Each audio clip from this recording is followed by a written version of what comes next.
St James Church, once a night shelter for down and outs, is now being turned into a puppet theatre. And there's absolutely nothing like it in the provinces at the moment. Nothing like it at all. This is a first for this country. We're just on our last day of a 7-day tour, but actually it's sad to say 2 days had to be cancelled due to 0 sales, which wasn't our fault and it was very last minute.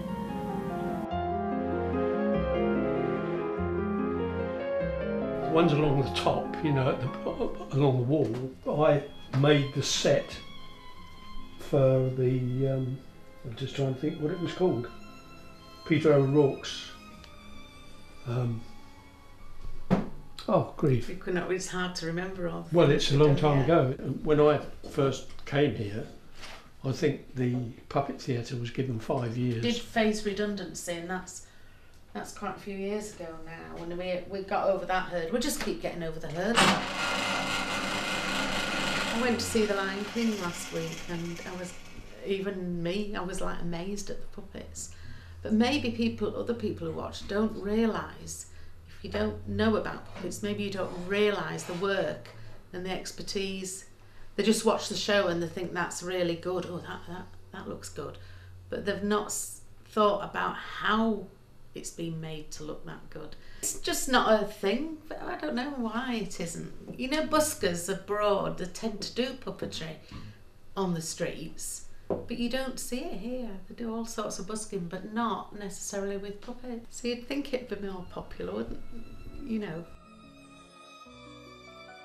You know, there are quite a lot of West End shows now that will have an element of puppetry in them, and that's, I think, becoming a lot more the norm, and people are getting a lot more experimental in this country. I think they've probably been more experimental in other countries for years, but people are getting a bit more open to it in this country now, I think. You know, always like prop making, I've always liked costume making, I've always liked mask making as well, but puppets does seem to be like a really good synthesis of all those sort of skills, really. There's a festival of puppetry in Bristol every 2 years, run by a puppet place, and they have a lot of links with Aardman and with animation and film as well, because and like the director of the show that you were in with Green Ginger is an animator as well, because a lot of the principles of like clay model shooting and how the characters move or the puppets move is all linked, it's all the same sort of thing, which is again linked to like mask work and things like that, and things like that, and even clowning, you know, there are all these links, and it's just people using them in different ways. It's just that it's the word, that the associations, and I guess maybe it's a similar thing that if you say it's a puppet show, then it's that thing of maybe it's a kids show or it's for kids, it's that association, which is I guess why it's that thing of like using puppets to do different things in just a theatre show. Yeah. And then you sort of trick people that like they come to see the theatre show and then there happens to be amazing puppetry in it.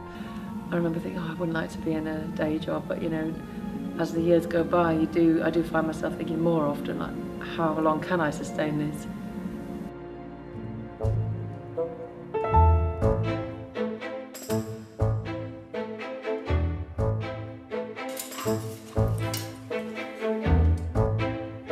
It started off with me doing one show every 2 or 3 months. I think in my first year of trading as a puppeteer, I possibly did 5 or 6 shows only, and then it sort of doubled the following year and got a bit more. A lot of countries do have a dedicated puppet theatre, and some have several dedicated puppet theatres. I mean, if you go to just Prague in the Czech Republic, every other building seems to be a puppet theatre of some sort.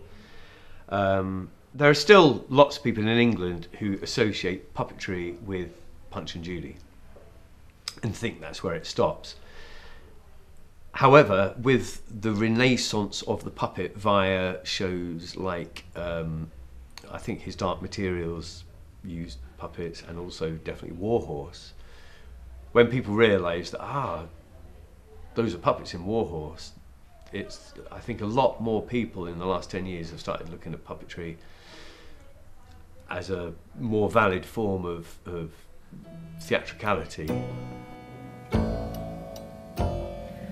I think one of the main problems is just being recognised as an art form. Go, wipe this defeat from your mind. We've mainly made children's shows, but this is the first production which is actually for adults, and it's also our first collaboration with a company from overseas, with French company Viacan, or Viacane, and Jean-Frédéric Noah from company Viacan, he wrote the script and came up with the idea for this show. It's about migration, and it's using classic texts but applied to the modern day issue. I lived in Indonesia for 2 years and got a lot of inspiration from Indonesia, where puppetry isn't for children. It has a totally different function. It's got its origins in spirituality and the other world, if you like, where the dalang or puppeteer is like a medium almost from spirit world to the human world. And the puppet shows happen at night, and the children don't watch them unless they're very curious and have enough energy to stay up. The function is quite different as well. It would be for exorcising or for blessings or special occasions, social events also. They think it's quite funny that puppet theatre could exist just for entertainment. In this country it's quite different, although it wasn't always. I think Punch and Judy originally was actually quite political and satire filled, but Punch and Judy professors were sent onto the beaches because of the licensing laws, and they adapted to their environment, and there was lots of kids there, so you'll still have lots of politically incorrect violence but adapted for families and kids. But our show now, yeah, it is a tough one to sell, but I'm sort of quite proud that we've created it. For artists, I would say that good artists, they want to say something, they want to communicate something. It might not be a political message, it might be, it might not be, but they'll want to touch people in some way and express something.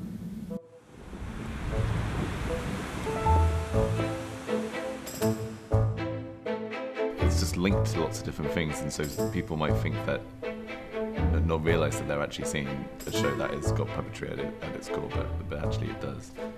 The show's called Much Ado About Puffin, and it literally started as a title in Dean's brain for many, many years. Quite inspired by Norway, wasn't it? Yes, yeah. I've worked with Dean in another show where we went to out to Norway, to Nordland Visual Theatre, to make a show there. And you've been out to Norway. I've been out there, and that was when you went out. You went out with Adam Fuller, the director, as well, and I've been out with Pickled Image. And Debbie, who made it, she's been out as well. So yeah. So quite a lot of us have all spent time in Norway, where the mountains really do look like that, and little red around houses. the fjords. When we make shows, we would like to make it for the whole family, because we understand that the whole family will be going. So we put in humour and levels of the story that the parents or the grandparents or the guardians, the adults who go with the kids, will enjoy as well, just as much. And you get that when you talk to the parents afterwards. They're like, I like this bit because I understood that all this thing, whereas the kids might not get that, but they get it on some level. So it's and I think it's important when you're making shows for children that you do the things that make you laugh as well, because that's going to make the parents laugh, you know. And also, kids aren't stupid. They don't need patronising. They need to, you know, you to do things that are funny genuinely for you and for them and for everybody. Yeah, you know, it's how they learn about what it is. Yeah. I think as well, part of it. The question of funding, I can see why people would say, well, why should arts get any funding? You know, the hospitals need it, which is true. They do. You know, we're in a situation where that, you know, there are really important things that haven't got enough money. But in another sense, you know, what does our country make? If, you know, we're not mass producers of much anymore, but what we do make really well is culture, and we have, you know, an incredible wealth of talent, of, you know, people from hugely diverse backgrounds who want to make work, and that is actually something that our country does produce and produces well, and it makes the country money, and you know, people will come from all over the world to go to the theatre in England, or go and see some dance, some ballet or something, or to come to smaller fringe theatres, and that's like, I think, something that that that should be supported and cherished and encouraged, because it does benefit us financially as well as. Yeah, definitely. The system here is very different from, say, for Jean-Frédéric, our colleague in France.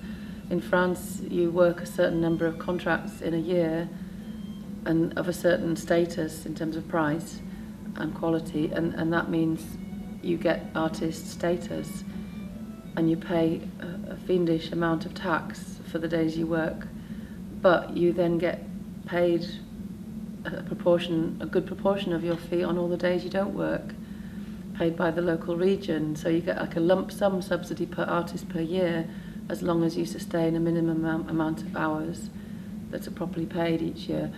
There's nothing like that here. Most children go to the theatre on a Saturday or a Sunday, therefore most puppeteers never get to see other puppeteers work. It only tends to be, we have, there are quite a few festivals, and it's those sort of occasions that it feels close-knit. And there's something special about this place, and that helps add to the close-knit sort of family nature of being a puppeteer in England. I do feel lucky that with puppetry I've made some of the best friends in my life through my work, because puppeteers, I think by their nature, good puppeteers are not egotists, because they can't be. And therefore they tend to be quite nice people, I find, and supportive. And I've got so many people that I consider to be good friends, even though I've put together the times I've met them in my life. It might be less than 2 weeks, but it's been over the years, and it feels like family when I see them again. So I feel like there's such a family support network in puppetry,